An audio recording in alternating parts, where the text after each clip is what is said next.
Hello guys, night எல்லாரும் தூங்கின பிறகு தூரத்துல எங்கேயோ நாய் குறைக்கிற சத்தம் கேக்குது. அந்த சத்தம் கேட்ட உடனே நம்மளை அறியாமலே நமக்கு ஒரு பயமும் பதட்டமும் வரும். எல்லாரும் தூங்கின பிறகு இந்த நாய் யாரை பார்த்து குறைக்குதுன்னு நம்மளை நாமே ஒரு கேள்வியை கேட்டுக்கிட்டு ஒரு பதட்டத்துடனே அன்னைக்கு இரவை கழிப்போம். ஆனா இங்க ஒரு நகரத்துல நைட்டு எல்லாரும் தூங்கின பிறகு தூரத்துல நாய் குறைக்கிற சத்தம் கேக்குது. அது மட்டும் இல்ல, வீட்டுக்கு வெளியில அலறுற மாதிரியும் அழுகிறது போலியும் சத்தம் கேக்குது.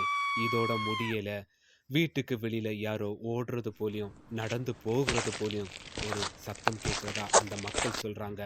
இதோடையும் முடியல, வீட்டுக்குள்ள லைட்டு போடும்போது பேய் படங்கள் எல்லாம் பார்த்துருப்போம். அந்த பேய் படங்கள்ல லைட் எல்லாம் எப்படி விட்டு விட்டு எரியும், அதுபோல இந்த நகரத்துல இருக்க வீடுகள்ல எல்லாம் லைட் விட்டு விட்டு எரியுதுன்னு மக்கள் சொல்றாங்க. இது கதை இல்ல, கற்பனை இல்ல, இப்போ ஒரு நகரத்துல நடந்துகிட்டு இருக்க ஒரு உண்மை சம்பவம். இதை பத்தி தான் இன்னைக்கு வீடியோல பார்க்க போறோம். வீடியோவை ஸ்கிப் பண்ணாம கடைசி வரைக்கும் பாருங்க. வாங்க வீடியோக்குள்ள போலாம். Hello guys, welcome to my channel Joe info plus. நம்ம கண்டென்ட்டுக்கு போகிறதுக்கு முன்னால் ஒரு படத்தை பற்றி ஒரு சின்ன ஸ்டோரி ஒன்று சொல்லிக்கிறேன். அனபெல்லா, இந்த படத்தை நிறைய பேர் பார்த்துருப்பீங்க. பயமும் பதட்டமும் நிறைந்த ஒரு படம் தான் அனபெல்லா. நிறைய பேர் இந்த படத்தை பெட்ஷீட்டுக்குள்ளே ஒளிஞ்சிருந்து பார்த்துருப்பீங்க. இன்னொருத்தர் முதுகில் ஒளிஞ்சிருந்து பார்த்துருப்பீங்க. பாதி கண்ணை மூடி பாதி கண்ணை திறந்து வைத்தும் பார்த்துருப்பீங்க. ஏன்னா இந்த மூணில் ஒருவன் தான் நானும் பயந்து பயந்து தான் இந்த படத்தை பார்த்தேன். இந்த படத்தில் ஒரு பொம்மை வரும். அந்த பொம்மை தான் இந்த படத்துக்கே முழு கதையும். அந்த பொம்மையை பார்த்தாலே நம்ம எல்லாருக்குமே பயம் வரும். ஏன்னா சிகப்பு கலர் நூலால் சுத்தப்பட்ட முடி, முக்கோண வடிவம் மூக்கு, கண்ணு, இது எல்லாம் பார்க்கும்போதே நம்ம எல்லாருக்குமே ஒரு பயமும் பதட்டமும் வரும்.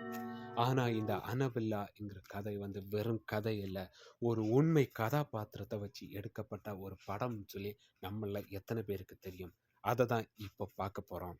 1970 அமெரிக்காவில் ஒரு தம்பதி அமானுஷ்யமான விஷயங்கள் பற்றி ஆராய்ச்சி பண்ணுறாங்க.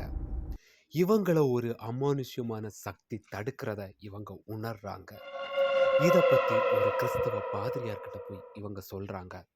அவரும் அந்த அமானுஷ்ய சக்தியை உணர்றாரு. அந்த சக்தியை ஒரு பொம்மைக்குள்ள அடைக்கப்பட்டதா சொல்லப்படுது. அந்த பொம்மையை அந்த பாதிரியார்கிட்டேருந்து இந்த தம்பதியினர் வாங்கி இந்த பொம்மையை யார் கைப்படாமலும் எந்த ஒரு இடையூறும் இல்லாமல் இதை நாங்கள் பாதுகாப்பாக வைக்கிறோம்னு அமானுஷ்யமான விஷயங்கள் எல்லாம் சேகரிக்கப்படுற அந்த ஒரு மியூசியத்தில் கொண்டு இந்த பொம்மையை வைக்கிறாங்க. அதுவும் சிலுவை அறையப்பட்ட ஒரு கண்ணாடி பெட்டிக்குள்ளால அந்த பொம்மையை வைக்கிறாங்க. அந்த கண்ணாடி பெட்டிக்கு மேலே ஒரு எச்சரிக்கையும் எழுதுறாங்க. இந்த கண்ணாடி பெட்டியை யாரும் தொடவோ நகர்த்தவோ வேண்டாம்னு அந்த அறிவிப்பில் எழுதி வைக்கிறாங்க. இந்த அமானுஷ்யமான பொம்மையை அந்த மியூசியத்தை சேர்ந்தவங்க ஒவ்வொரு ஊரா டூருக்கு எடுத்துக்கிட்டு போறாங்க. நியூ ஆர்லைன்ஸ் அந்த இடத்துக்கு அந்த பொம்மையை கொண்டு வரும்போது யாரும் எதிர்பார்க்காத வகையில 53 ஏக்கர் பரப்பளவுல கட்டப்பட்ட சுற்றுலா சிறப்பு மிக்க வெள்ளை மாளிகை அந்த பொம்மை கொண்டு வரப்பட்ட இரவு 12 மணி அளவுல மர்மமான முறையில தீப்பிடித்து எரியுது.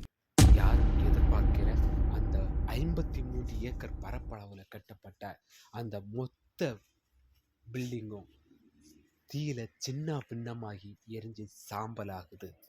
அந்த நியூ ஆர்லைன்ஸ் நகர்ல வினோதமான பல சத்தங்கள் கேட்பதா மக்கள் சொல்றாங்க. இந்த வீடியோவோட தொடக்கத்துல நான் சொன்னேன் இல்ல, நாய் குறைக்கிற சத்தம், ஒருவர் அலற சத்தம், அழுற சத்தம், நடப்பது போன்ற ஒரு சத்தம், இது எல்லாமே அங்கு கேட்பதாக அங்குள்ள மக்கள் சொல்றாங்க. இந்த நேரத்துல என்ன ஒரு தகவல் வெளியில வருது. அந்த அமானுஷ்யமான பொம்மையை டூர் கொண்டு வந்தாங்கல்ல, அந்த இடத்துல கண்ணாடி பெட்டி மட்டும்தான் இருக்கு. அந்த பொம்மையை காணலன்னு ஒரு தகவல் வெளியில வருது. இதை கேட்ட மக்களுக்கு எப்படி இருக்கும்? கொஞ்சம் யோசித்து பாருங்க. இந்த இடத்துல நீங்க இருக்கிற மாதிரி இமேஜின் பண்ணி பாருங்க. ஏற்கனவே அந்த ஊருக்குள்ள அந்த பொம்மை வந்த பிறகு பல விஷயங்கள் அமானுஷ்யமான முறையில் நடக்குது. 53 ஏக்கர் பரப்பளவில் இருந்த ஒரு பில்டிங் எரிஞ்சு சாம்பலாகி இருக்கு. இந்த நேரத்தில் பொம்மையும் காணல. மக்கள் எல்லாம் கொதித்தல ஆரம்பிச்சாங்க. ஏன்டா டேய், அந்த பொம்மை உன்னை டூர் கொண்டு வர சொல்லிச்சாடா? அந்த பொம்மை டூர் போறேன்னு ஆசைப்பட்டு உன்கிட்ட கேட்டுச்சா? நீங்க பாட்டுக்கு அந்த பொம்மையை டூர் எடுத்துட்டு போனீங்க. இப்போ பொம்மை காணையிலன்னு சொல்றீங்க. நாங்க என்னடா பாவம் பண்ணுனோம்? எங்க தூக்கம் போச்சு, எங்க நிம்மதி போச்சு, நாங்க என்ன பண்ணுவோம்னு சொல்லி மக்கள் எல்லாம் புலம்பி தவிக்க ஆரம்பிச்சாங்க. மக்கள் எல்லா இடங்கள்லையும் தேடுறாங்க, என்னதான் நடக்குது இந்த ஊர்லன்னு. இந்த நேரத்துல இன்னும் ஒரு தகவலும் வருது. அந்த பொம்மை எங்கேயும் போகல, சிலுவை அறையப்பட்ட அந்த கண்ணாடி பெட்டிக்குள்ளதான் இருக்குது. தவறான ஒரு தகவல் பரப்பப்பட்டிருக்கு. அதை கேட்ட மக்கள் பீதி அடைஞ்சிட்டாங்க அப்படின்னு ஒரு செய்தி வருது. இதை கேட்ட பிறகுதான் மக்களுக்கு நிம்மதியே வந்தது. இந்த அனபலாங்கிற கதாபாத்திரத்தை நேரில் பார்த்த சாட்சி யாரும் கிடையாது. 1970 அந்த தம்பதியினர் எழுதி வைக்கப்பட்ட குறிப்புகளை வைத்து தான் இப்போ சொல்கிறாங்க. அந்த குறிப்புகளை வைத்து தான் அனபலா படம் எடுக்கப்பட்டதாகவும் சொல்லப்படுது. டெக்னாலஜியில் இந்த உலகம் எவ்வளவுதான் மேலே மேலே போயிட்டு இருந்தாலும் அவிழ்க்கப்படாத பல மர்மமான அமானுஷ்யமான விஷயங்களும் பல தீர்க்கப்படாத முடிவுகளும் இந்த உலகத்தில் இன்னும் இருக்க தான் செய்யுது. வீடியோ பிடிச்சிருந்தா லைக் பண்ணுங்க. உங்களுக்கு என்ன தோணுதோ அதை மறக்காம கமெண்ட் பாக்ஸில் கமெண்ட் பண்ணுங்க. அனபலா படத்தை யாரெல்லாம் பயத்தோடையும் பதட்டத்தோடையும் பார்த்தீங்கன்னு சொல்லி அதையும் மறக்காம கமெண்ட் பாக்ஸில் கமெண்ட் பண்ணுங்க. இந்த படத்தை பார்க்காதவங்க என்ன இருக்கீங்களான்னு தெரியல. அப்படி இருந்தீங்கன்னா நீங்களும் கமெண்ட் பாக்ஸில் மறக்காம கமெண்ட் பண்ணுங்க. மீண்டும் அடுத்த வீடியோவில் உங்களை சந்திக்கிறேன். நன்றி.